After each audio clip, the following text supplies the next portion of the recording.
Welcome. We are here today with Kate Jackson for a session on burnout.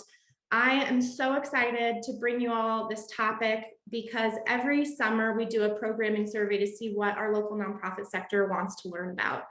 And every year this topic comes up because those of us who work in the nonprofit sector are incredibly passionate and invest so much of ourselves in the work that we do that I think we easily fall into these cycles of burnout. And so it's really important for us to learn how to avoid burnout and how to cope with it when we are feeling that. So I am really grateful to our speaker, Kate, for joining us today. Kate Jackson, she is the owner of Enso Wellbeing Coaching. She actually lives out of state, but has clients here in Montana. So I got the joy of meeting her last time she was here in town with some of her clients. So she does work here with local businesses and organizations. So excited to bring her to our community. She's a national board certified coach and received her master's in integrative health and wellbeing coaching from the University of Minnesota. She's also a certified narrative Enneagram teacher. So we've had some great chats about what personality types we think the nonprofit sector attracts.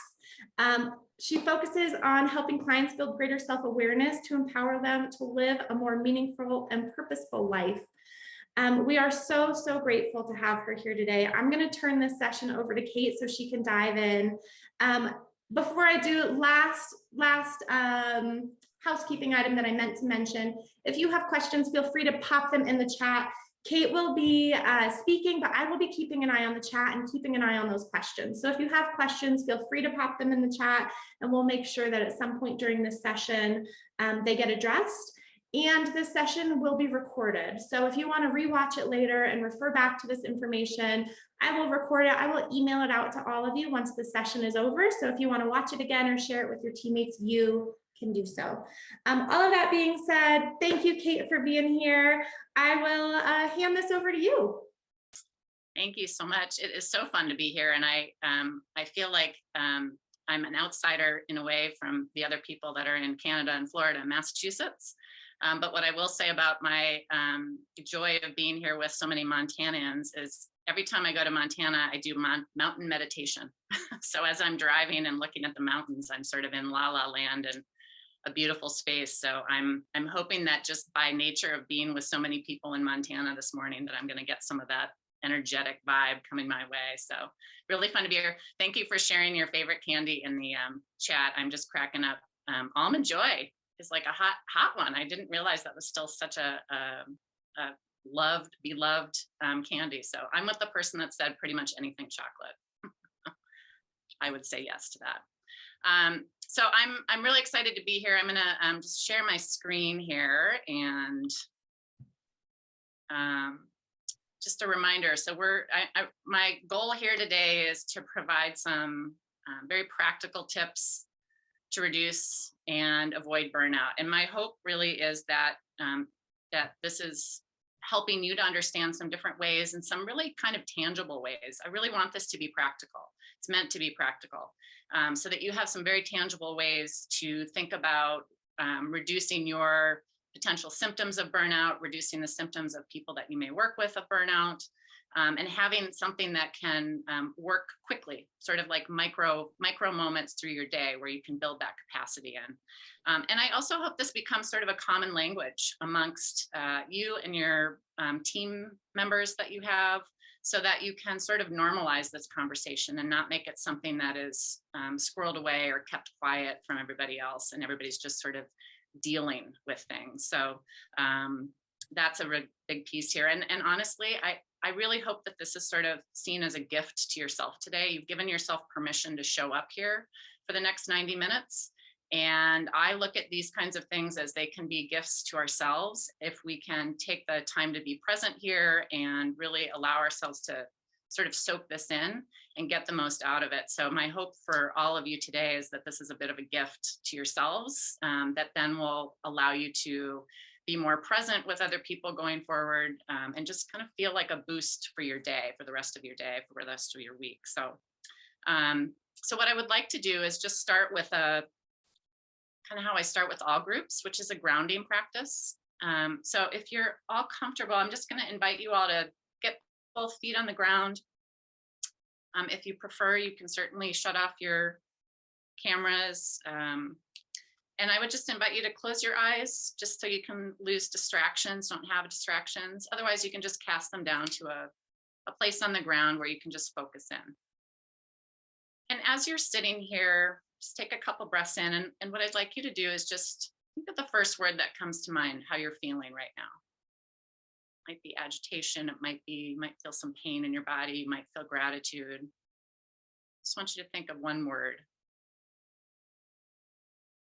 So just settling in here. And then go ahead and start taking some nice deep breaths in through your nose and out through your mouth. And if you want, you can place a hand on your belly. And so that as you're breathing in through your nose, I encourage you to try to see if you can get your breath all the way down so that your belly sort of inflates like a balloon. And then as you exhale through your mouth, you can feel the deflation of your stomach. And again, an inhale through the nose all the way down into the belly. This is deep belly breathing. It allows our nervous systems to quiet down. We can get that breathing all the way down into our belly, into our diaphragm. We're actually training our nervous system to quiet down. And then exhaling again, allowing that deflation, feeling that deflation to happen. And as you keep breathing, just see if you can settle a little bit more into your seat. And notice how your body's feeling. Notice any sensations in your body. Might feel tingling, maybe some temperature change.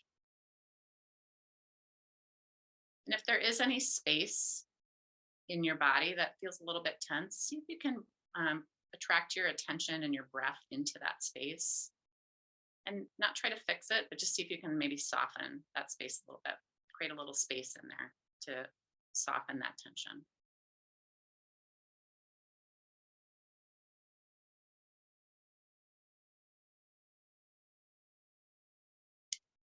And then go ahead and take one last nice deep breath in and out. And before you open your eyes, I'd just like you to think of a word for how you're feeling right now. Might be the same, it might be different. And then you can come back to the room, turn your cameras on, and we will resume. So thank you all for doing that with me. If you don't mind, I would love to just have you pop in the chat what your word was at the beginning and what your word was at the end of that.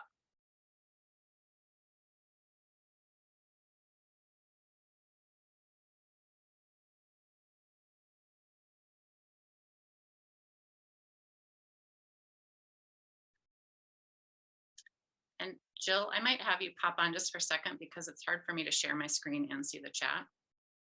Absolutely. Just want to throw out some of the things that people are saying.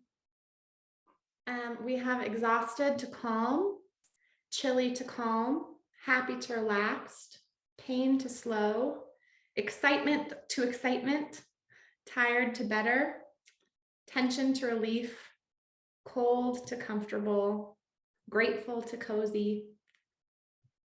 Nice. Thank you. Yes, absolutely. So just, I love to do these kinds of things. Thank you for sharing those. Because that was maybe a minute and a half, maybe 2 minutes at the most.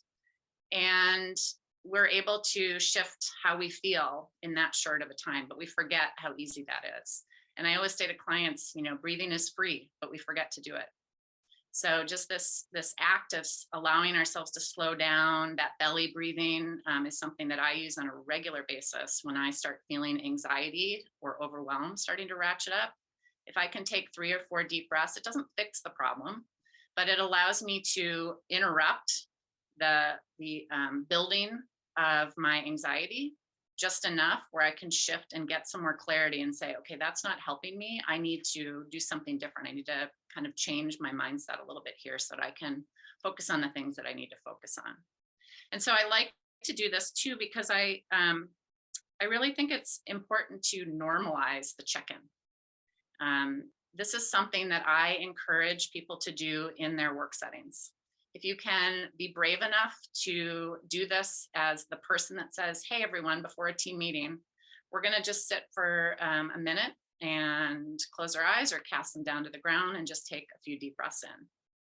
And what it can do is it establishes our ability to get here, get present to the moment that we're in, kind of let go of where we've come in from before, and have a little bit more focus and clarity for what we're about to walk into. And what I know from a lot of leaders, they're like, I don't know how to do that. That's uncomfortable for me. It was uncomfortable for me the first time I did it too. But if you can get over that hurdle and try it, what it does is it's a benefit for you, but it's also a benefit from everybody else. I have heard countless times when I do that in groups that people say, wow, I feel so much different, that I just need to do that more in my day. So if you can give that as a gift to your team, right, and just allow that to happen, I think it's really an opportunity there. I did this with a team at Sims, as Jill mentioned, and it was a team that kind of showed up, arms crossed, really not excited about doing this sort of opening session at their team meetings. And I ended up doing it for 5 weeks. And it was literally like a minute or 2 minutes before each of their team meetings that they held once a week. And then I would leave and then they'd have their team meetings. And over time, what I saw was just a change in the demeanor between the people and the way that they were connecting with each other even. There was like a softening almost to the group that I found really fascinating. So I just encourage you to try it, experiment with it a little bit and see what happens. I am going to stop sharing for a minute because this next exercise that I want to do, I'm actually going to have us all turn off our videos. And what's going to happen is I'm going to say some different phrases. And as you relate to them, I'd like you to turn your video on if you're comfortable. You don't have to if you don't want to. But you're going to turn them on if you feel connected to what I say, and then I'll let you know when you can turn them back off again. And we're going to stay muted. So again, just take a breath as we transition into this next piece. And if you feel connected to what I'm saying, I'll invite you to turn your video back on. So the first phrase is, I am a parent or a step parent.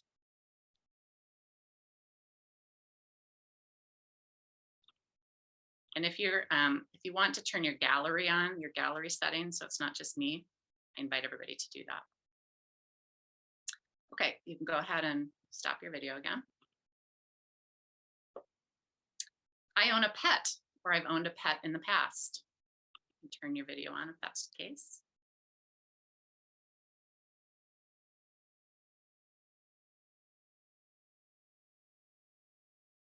Okay, you can turn your videos off.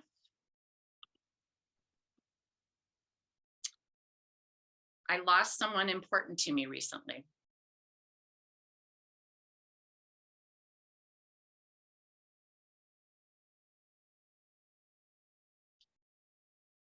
Thank you. You can turn your videos off. I feel tired today.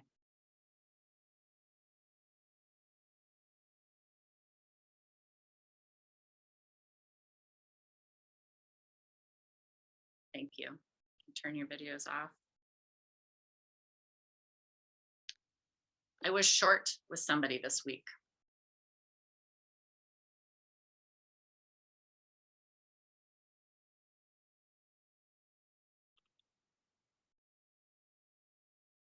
Thank you. Turn your videos off. Sometimes I wish I cared a little bit less.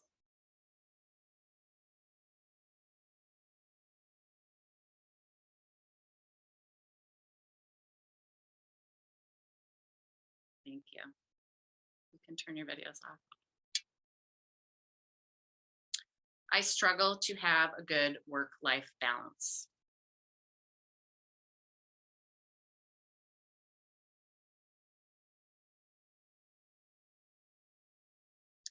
Thank you. Turn them off. I am a good leader.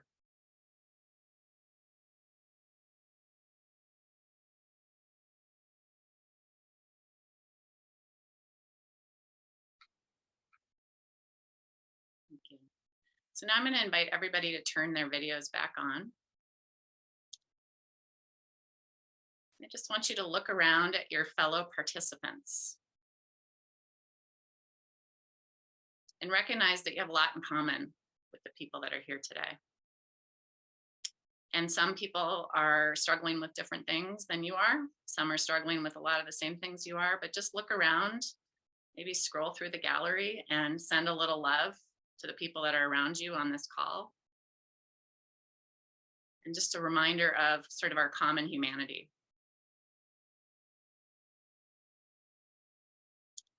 It's often good to be able to kind of see beyond our tunnel vision, our perspective, and recognize that other people feel as we do so that we don't feel quite so isolated in the things that we're going through. So thank you for doing that exercise with me. I'm going to share my screen again.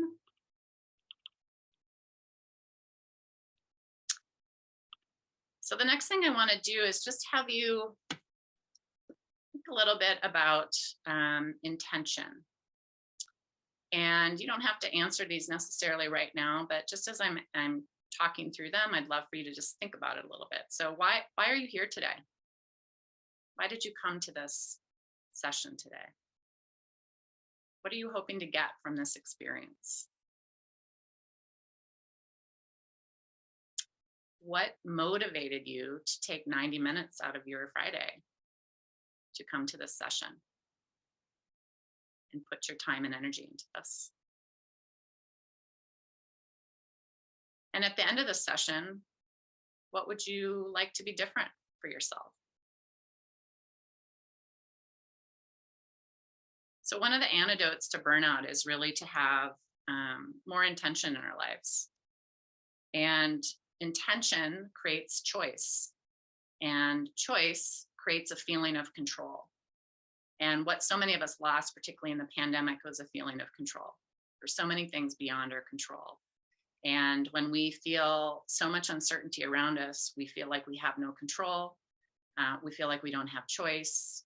And that is just a burden on top of a burden on top of a burden that ends up feeling very heavy and becomes very overwhelming. So one of the things that we can do is create more intention in our life in small ways to be able to feel like we are not experiencing overwhelm to a capacity that takes us down. So when you think about your intention for today, if one of your intentions was to learn a practical tool, let's say, to help support you in not feeling so overwhelmed, what have you intentionally done prior to hopping on the line today? Are you in a quiet space where you won't experience ongoing interruptions? Did you let others know that you were going to be doing a 90-minute workshop? And it was something that they can support you in because it's something for your own well-being. Did you set your phone to silent or do not disturb, or are you trying to manage multiple things? Many of you may have rushed in from another meeting or something else that you were doing prior to this call. And you also know right after this, you've got something else that's important that you need to do. So can you pause for a moment and give yourself permission to take this time to just recharge and recoup yourself so that you can go on with your day, maybe with a little bit more boost of energy? So I know these things aren't always manageable. And there's zero judgment or shame when I'm asking those questions. This is more of a prompt for you to just ask yourself, what's really going on for me today? What am I really doing here? How did I set myself up best for this kind of a workshop? What kind of intentions did I set?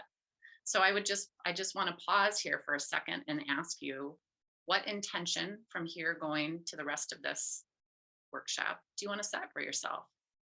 What's one little thing that you might be able to set as an intention for yourself as we work through the rest of this 90 minutes? The quality of our minds is really just a huge, huge impact on whether we experience burnout or not. And so if the quality of our mind is scattered or overwhelmed, how does that impact our capacity to show up? How does that impact our capacity to make choices? How does that impact how we show up for other people? How does that impact our actions for the rest of the day? So really bringing intention in small ways, even if it's in the middle of a meeting and you realize you're drifting off, you can say, okay, my intention is to try to stay focused on this for the rest of the time that I'm in this meeting. Or my intention is to take a couple breaths to keep my nervous system quieted down. So bringing intention is one way to alleviate burnout, and then quieting the minds like we did with the grounding is another way to really quell the symptoms of burnout. For me, one of my little things that I like to do before meetings. So before I got on for this call, I took a couple breaths before I got on. I have my hot tea. That's sort of an intention for me. I always have hot tea ready because it's sort of a calming mechanism for myself. If I have the tea, even if I don't drink it, it's sort of like I know it's there. It makes me feel better. If I'm between calls and I have to hop from one Zoom call to the next, from one client to the next, before I click join, I will take a couple breaths and I'll put into mind the person that I'm about to talk to, so that I'm intentionally thinking about that next person as opposed to the person that I just talked with. These are tiny little micro spaces where we can put more intention around our day.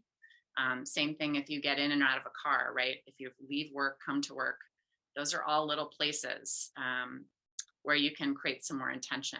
If you get up, even to go to the bathroom during the day, you can kind of get up and say, okay, as I walk to the bathroom, I'm going to notice 5 things around me. I'm going to take 4 breaths as I'm walking to the bathroom. I'm going to just notice how my feet feel as I walk to the bathroom. These are all little like hacks through your day where it doesn't require you to be off in a super quiet space for 30 minutes in order to feel like you can get yourself back. These are things that you can do in a moment. Okay, so I really want to spend most of our time today focusing on practical tools, but I want to make sure we're all on the sort of a level playing field when we're talking about burnout. So burnout was recognized by the World Health Organization as an occupational phenomenon in 2019, which really is quite amazing because the pandemic hadn't even hit yet. So we know that is beyond that, clearly, since 2019. It is associated with workload and institutional stress. And it's different from compassion fatigue. And I want to mention that because there are some people on this call who may be dealing with individuals where you might experience more compassion fatigue. And how they speak to compassion fatigue is really for people that are working with people suffering from trauma. I'm not going to be talking about compassion fatigue today, but there are some components of burnout that will fall under that umbrella as well. And so the 3 dimensions of burnout are really this idea of exhaustion and overwhelm, where we're just running on fumes. We don't refill ourselves. I see a lot of people who run on fumes, and the thing that stops them is a health issue, a health crisis, where they're flattened out. So it's really about trying to put some pillars in place, support pillars in place before that ever happens, so that you can know when you're starting to feel that way and put things in place so that you're not forced to take a break because of a health crisis. Cynicism is the second dimension of burnout. And this is really where you are starting to feel some mental distance from your job. You might have a lot of negative thoughts about your job. And those are sort of percolating on a regular basis. It might lead to you being on performance probation because you're not able to do your work. You're affecting the morale of the team. And then the third one is ineffectiveness. And this could be partly because your manager hasn't communicated clearly with what your role is, what your job is.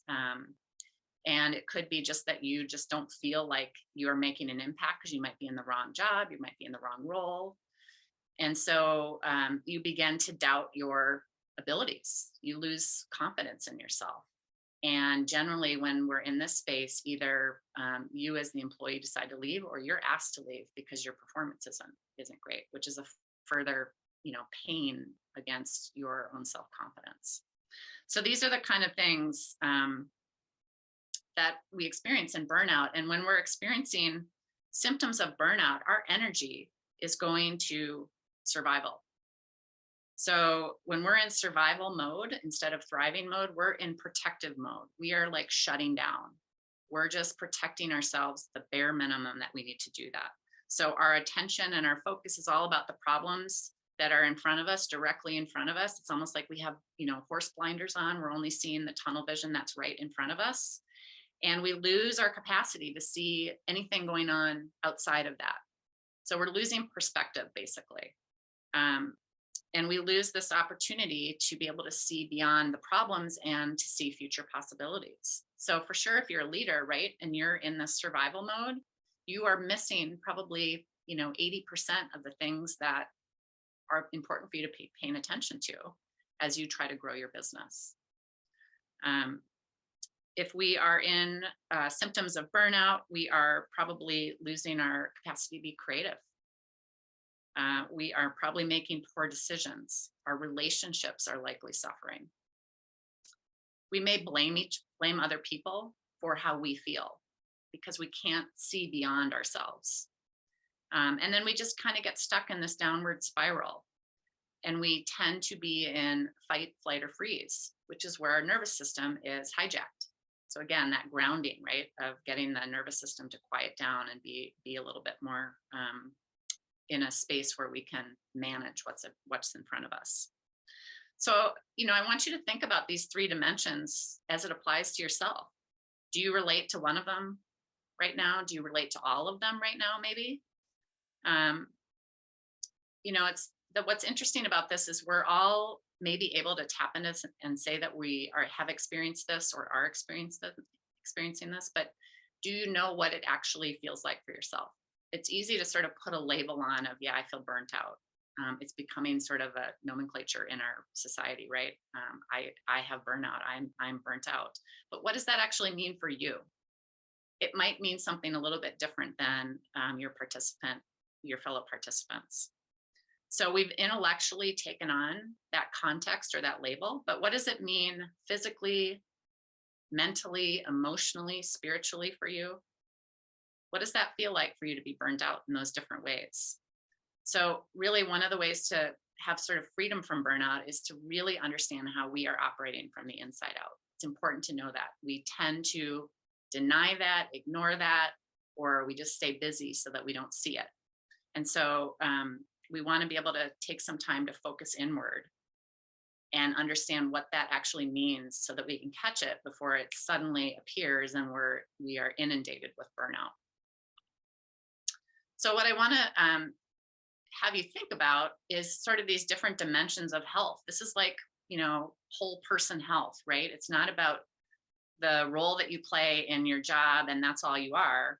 This is about who you are as a whole person. And we need to keep talking about who we are and recognize who we are as a whole person and not deny that because it's not appropriate in the workplace. So when we think about, physical parts of ourselves, how is your sleep? How is your diet? How is your exercise? And I look at exercise as movement, by the way, too. It doesn't have to be like hardcore working out, but are you getting movement during the day? What kind of food are you eating? Are you skipping meals? Are you having a hard time falling asleep? Are you having a hard time staying asleep? Are you having a hard time sleeping, period? Maybe you have pain and inflammation. Maybe you have, your digestive system is off. What are some things for you physically that you notice that are symptoms when you are starting to feel like you might be burning out or excessive stress? From an emotional standpoint, maybe you're noticing yourself having big mood swings, or maybe somebody else is noticing that you're having big mood swings. Maybe you're feeling like that imposter syndrome, like I'm not good enough, I'm not doing a good enough job. And so you're sort of swirling in that. Maybe you're easily irritated or agitated, like the slightest thing might just set you off. When I asked, I was short with somebody this week, it can happen so quickly and so easily for so many of us. Mentally, do you feel like you're having difficulty focusing, making important decisions. Maybe you're not feeling as creative as you usually do, or you're just noticing more negative thoughts are constantly playing in your mindset. And then spiritually, this is not to be religious. Spiritual is this idea of, a connection to something bigger than ourselves. That might be religion for some of you. It just might be, for me, it's being in nature. When I'm in nature, I notice that I am part of something that's much bigger. It takes me out of my tunnel vision and allows me to realize, like, I'm just a teeny tiny little thing in the midst of this vast world. So have you lost that connection in terms of being a part of something bigger? And so what I'd like to do in this first breakout session is have you all just pause for a little bit and reflect on this for yourself, and ask yourself, what are you discovering about yourself as you reflect on this? What does it look like when you experience symptoms of burnout? And which dimension, physical, mental, emotional, spiritual, may you notice most easily? And the reason I ask that is just, it might be easier for us to tap into one thing or another, but I'd love for you to think a little bit about, like, each of these dimensions do you notice about yourself when you're stressed or feeling like you're in burnout state? So I think Jill's going to pop those into the chat. And we're going to have you all break out. We're going to have maybe 4 or 5 people per breakout room, I think. And we'll take, let's take about 7 minutes, Jill. And just please make sure that everybody gets a chance to talk. Be mindful of how much time you're taking as you share. I really want to make sure everybody gets a chance to talk and share about this, and share what you're comfortable with. Don't share what you're not comfortable with, but I hope that you'll all enjoy this conversation and maybe learn some things from one another as well. So we'll send you off, and then we'll have you come back in and keep going. I would love if one brave person is willing to share just what that conversation was like for yourself, what that reflection was like for you, or maybe what you learned about yourself in doing that, reflecting on that.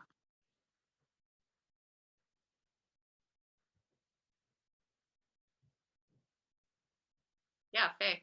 In our group, we most of us were appreciative of you pointing out that cynicism is a symptom of burnout, and we hadn't really thought about it that way, and how careful we have to be in engaging with that, and can seem so harmless in some ways, and kind of bonding with coworkers and that kind of a situation, but that it really is, I don't know, it was just kind of an aha for several of us in the breakout room. Great. Yeah, great. Thank you for sharing that. I think sometimes it's hard to maybe admit that we're doing that, but I think it's so prevalent, and we're all doing it not intentionally. It's part of how we're feeling inside, and it's just the nature of what comes out. So again, to be aware of it, right? We're so busy with so many things and how we're going about our day that we're not even necessarily aware that we have cynicism, or other people might be picking up on our cynicism. So it's important. Does anyone else want to share anything that came up for them as they went into the breakout room? Anything they learned about themselves?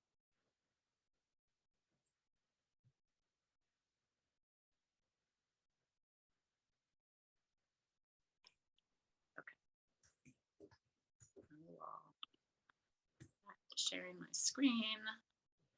Yes, I was just relieved to see that, like, what I was experiencing was not like a failure on my part. It was like, oh, these are all components of a thing that is real. So yes, thank you for naming that, Sherilyn. That is so true. And I think that's why these kind of workshops are important, because we can get so stuck in our daily routine, and we forget that what we are experiencing is actually quite normal, and a whole bunch of other people are experiencing it with us, so that we don't place additional shame on ourselves for how we're feeling, but actually find ways to break out of that for ourselves and again, empower ourselves with more self-awareness. So thank you. Thanks for sharing that. What I'd like to do next is, if I forgot to mention this on the front end, but if you've got a piece of paper and something to write with close by, I would love for you to grab that. And what I'm going to have you do is I don't need to share this screen at the moment. What I'm going to have you do is on one side of that piece of paper, I'm going to have you write in the center of it the word stress and circle that word.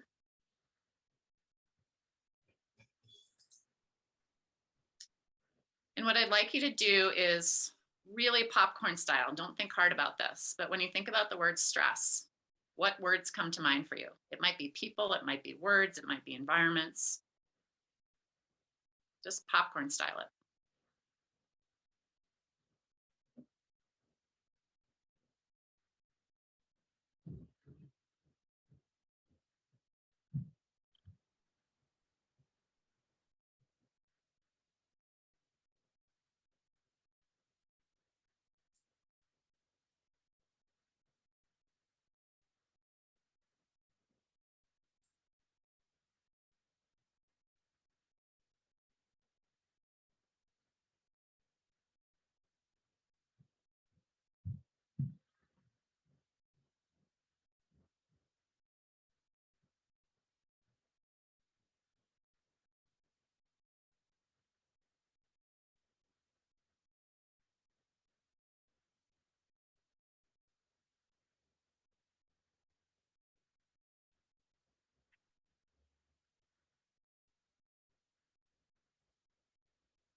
Okay, and so now I'm going to have you flip that piece of paper over, or if you're just thinking about this in your mind, sort of put the stress piece away for a minute. And what I want you to think about is this idea of recovery or recharge. So put that word in the center on the other piece, on the other side of this paper. Circle that. And for a minute, just think about the things that bring you calm, bring you joy, bring you recharge. And again, popcorn style that. Write down whatever you can think of that comes to you.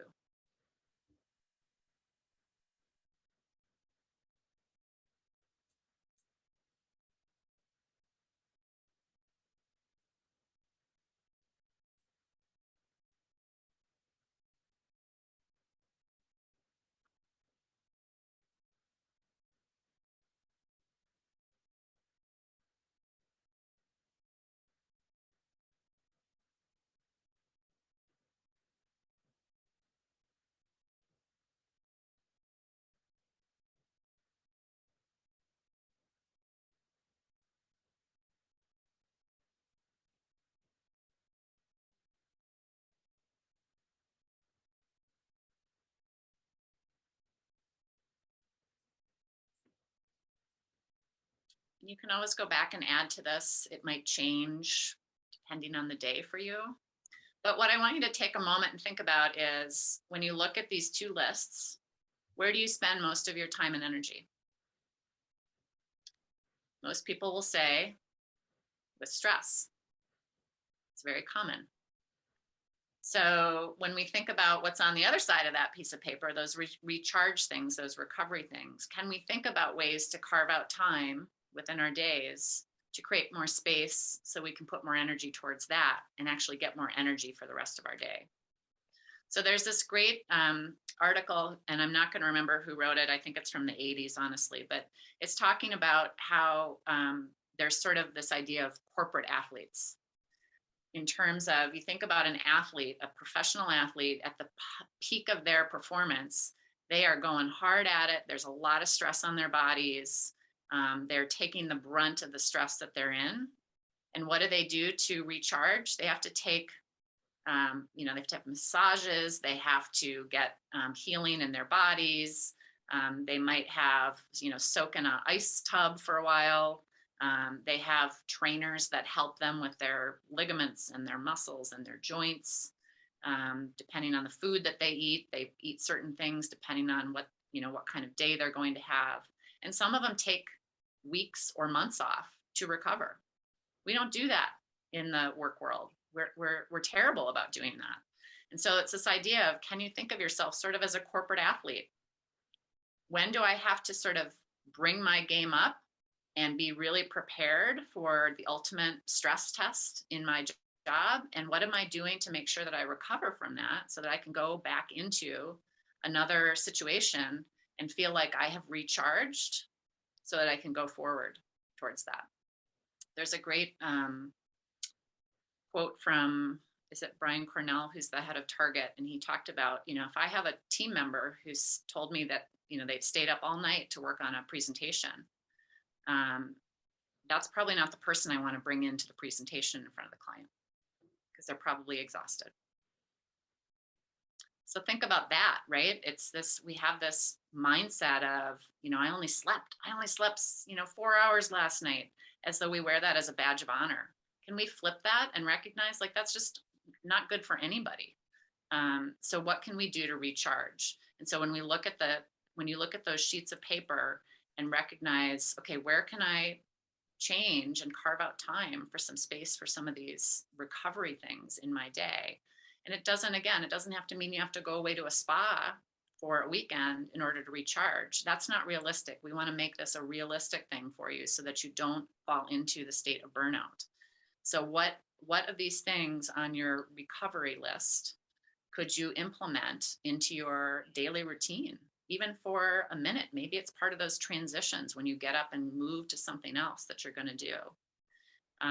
So I want you to think of like the stress page as sort of the backpack, and you're putting on a really heavy backpack the more energy and time you spend in the stress space. And the recovery side is like your toolkit. What tools do I have that I can play with? So we're going to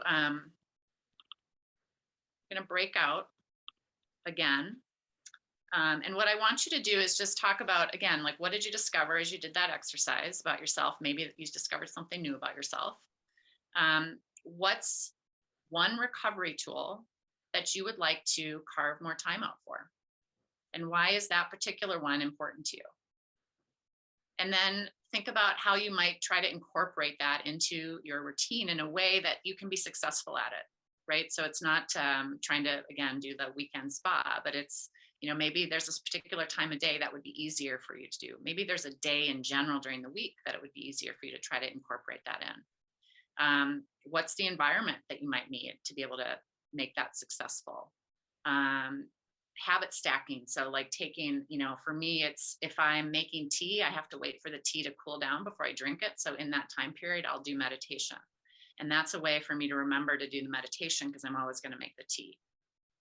So I want you to just think about these questions. You don't have to answer each one of them, but share a little bit about what's coming up for you with each other as you go into your breakout rooms.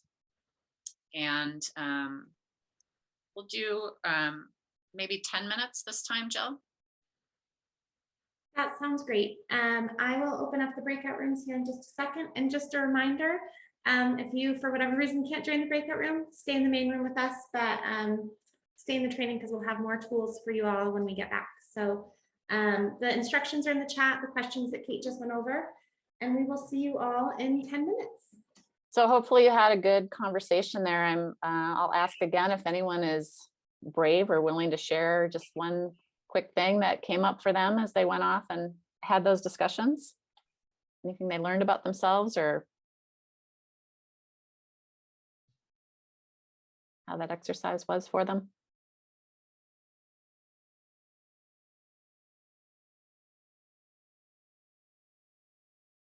I think we probably could have had that conversation for a really long time, because everybody has a unique situation and challenges and things that they're dealing with. I think maybe the big thing that we found in our group was that nobody else is going to do it for us. We have to figure out how to carve out the time or find the recovery items that can give us those breaks during our day. We have to figure out how to get them in there because nobody else can mandate those for us, because that's just not how society works in the US. We don't have a forced break in the afternoon for several hours or during lunch when the office is closed. If you eat lunch at your desk, that's your choice, but you could do something else. Thank you. Thank you, Susan. Yeah, Mara. In our group, we talked about, I guess I can unraise my hand, can't I? In our group, we talked about a couple things. I think the first one was like giving yourself the freedom to step away from things and knowing that it's going to be okay if you do take 5 minutes or take the rest of the evening off or whatever that may look like in that day, and just like allowing yourself that space, but then also how to use that space. And so meditation came up in our group, and while most people think of meditation in one way, I know we had someone in our group was mentioning the Headspace app, which is awesome, and it works for so many people, and it's a really good resource, especially for just a quick 5-minute thing. But that meditation is not a one size fits all. And a couple of us had talked about how like using that form of meditation is not what calms us, and that's not what works for us, but finding a different way to kind of define or redefine meditation for yourself, whether it's being in nature, whether it's going on a walk, whether it's doing something creative. Everyone has a different way to do it. And you, I think, have to one, allow yourself to find that space, but then also allow yourself to redefine what it means for you. Excellent. Yeah, that's great. Great share. I will share with that. My mother deals with a lot of anxiety, and we talked about meditation, and she tried Headspace and she actually liked it. But what she realized was it was hard for her to keep coming back to it. And she realized that for her, meditation was when she was swimming. So it really is like, find what works for you. That's why I always say, you know, in my business, I don't tell people what to do. We've been trained in the healthcare industry to assume that the person sitting across from us is the expert on us, and they're going to tell us what we should do. And I'm all about like, let's find out what we can do for ourselves, what works best for us. And, you know, back to what Susan was saying, yeah, it is upon us to figure out what's best for us. But I also want to say, here we are in this group together, there is support among us. And so if we can say, you know, this week, I want to try an experiment with, you know, meditating for 2 minutes twice a week. I would encourage you to tell somebody, tell a coworker, or tell somebody in your family, tell a friend, and have them be your accountability buddy to say, hey, Susan, were you able to do that this week? Did it work for you? How did it feel? And if you say it didn't work, that's information for you to say, maybe that's not the thing I should be experimenting with right now. Maybe I should try something different on my list and see what comes of that.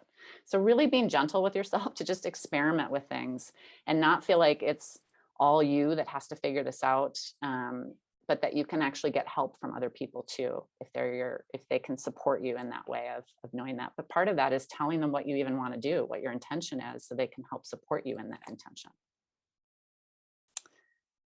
Okay. So I've got 2 more things, 2 more tools to share with you before we wrap up. This next one is self-compassion. Probably a really hard thing for this group to do, knowing the nature of your business and the work that you do.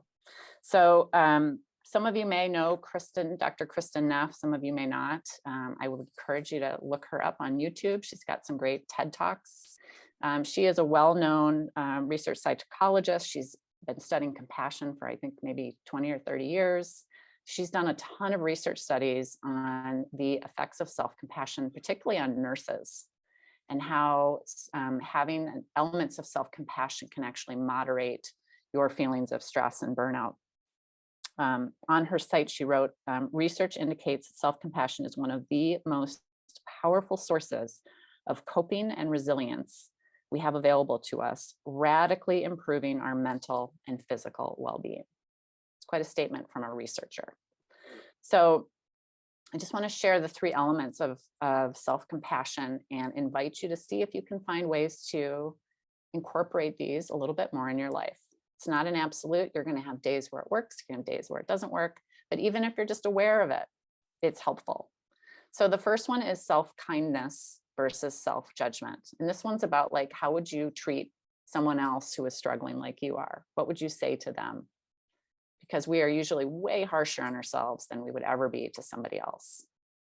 And one of the things that has always helped me in this vein too is the words should, need to, have to. That's like adding to that stress backpack that I was talking about earlier. It physically kind of makes you tired. It physically makes your body change because these are things that you are adding to your to-do list. So I took a day once where I just noticed how many times I said should.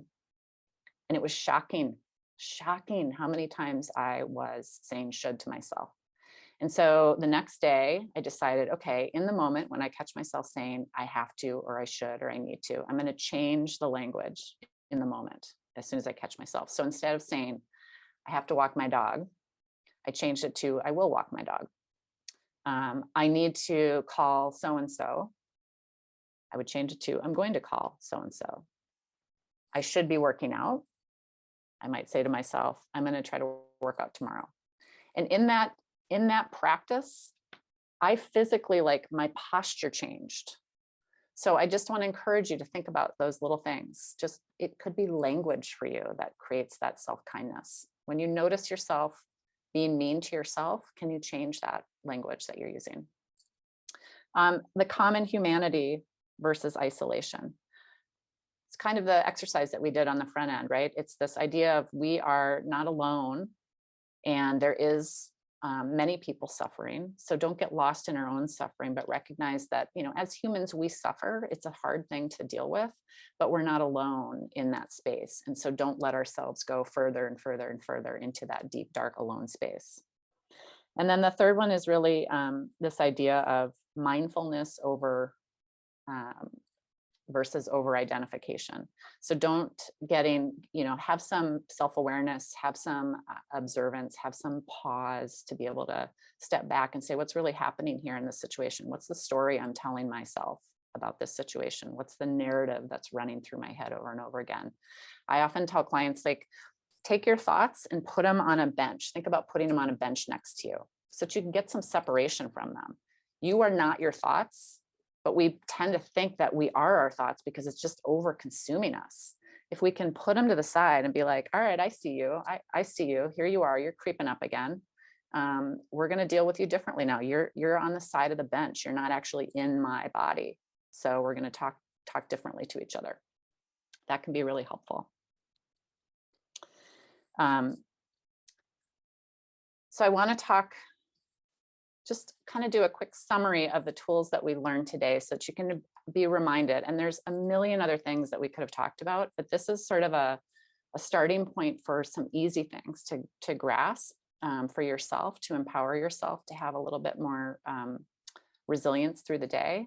So we did the grounding and the centering, just even 3 to 4 deep breaths that you have when you're taking a transition moment between meetings, maybe from your car into the workspace, getting up from your chair to go somewhere else. These can all be places where you practice that.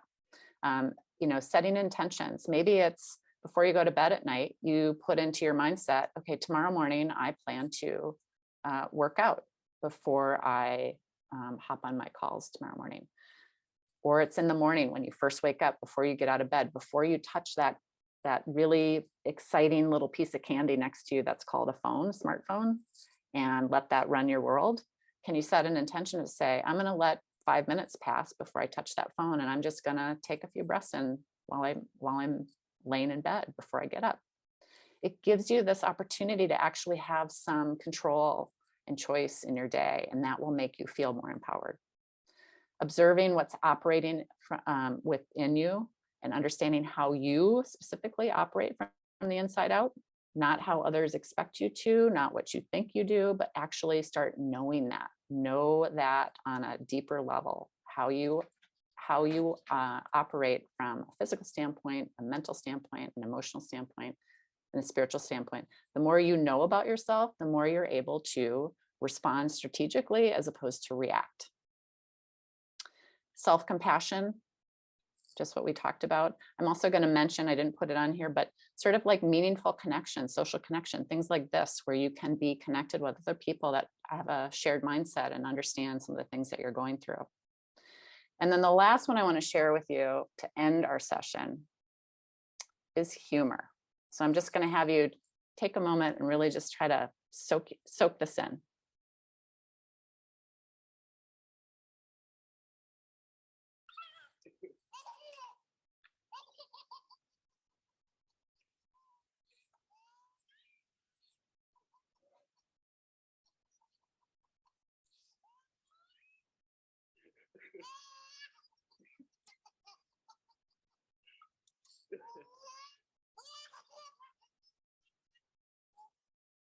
She just loves it.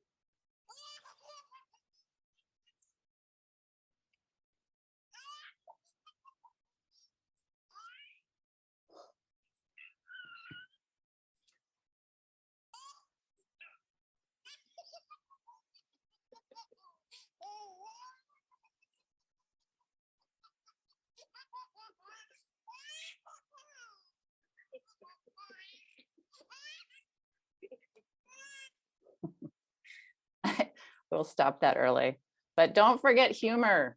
Humor is so important to our lives. And if there's ways that you can find humor during your day, I think it's fun to be able to tap into things like this and just let yourself go with this little baby who's laughing and remind yourself like that's actually good for your health. So before I close up, I just want to mention a couple additional resources for you in case they connect for you. But Dr. Kristen Neff, you can find her at selfcompassion.org. The Center for Spirituality and Healing, which is part of the University of Minnesota, which is where I did my coaching program. They have a great website called Taking Charge of Your Health. And it's takingcharge.csh.umn.edu, which is a mouthful. But if you just put taking charge of your health, you might be able to find that on the website. And that's just has like a whole bunch of different integrative healing practices that you can try or just, learn about. So resources for that. The Center for Mind Body Medicine is another one that has a lot of different ways to think about integrative healing, different ways to heal and allow yourself to sort of think about different ways where you can support yourself. And that's at cmvm.org. And then if you're struggling with sleep, which most people are and often are, the Sleep Foundation is a great resource to be able to check in different ways. They've got articles, they've got tips, they've got hacks, they have articles on the best mattresses to buy, but they also have things that you can keep track of around like sleep hygiene, all sorts of things that I talk about on a regular basis, but it's all in one place with them. And the one other thing that I want to mention too is there was a great recording for One Valley earlier, I think it may have been last year, Jill, and it's on resilience. And I actually watched it before I came and did this because I just wanted to see what else was there. And I'm forgetting her name, Lada? It was Lorca Smetana, and it was already a year and a half ago, but I will share these resources out with everyone here today, and I will include the recording for this session, and I can also include the recording for hers. It was a previous nonprofit cafe session. Yeah, I just want to encourage all of you to maybe go back and look at it again because it speaks to a lot of what we talked to today. And it's just another great opportunity to support yourself in ways to think about resilience for yourself. So I will, if anyone has questions or wants to follow up with me, please feel free. I love talking about this stuff. I love doing this kind of work. And it's a gift for me to be able to share some of my knowledge that I spend my whole day in all the time with the rest of you. So I will close up shop here, and if there's questions, I'm happy to answer them for you.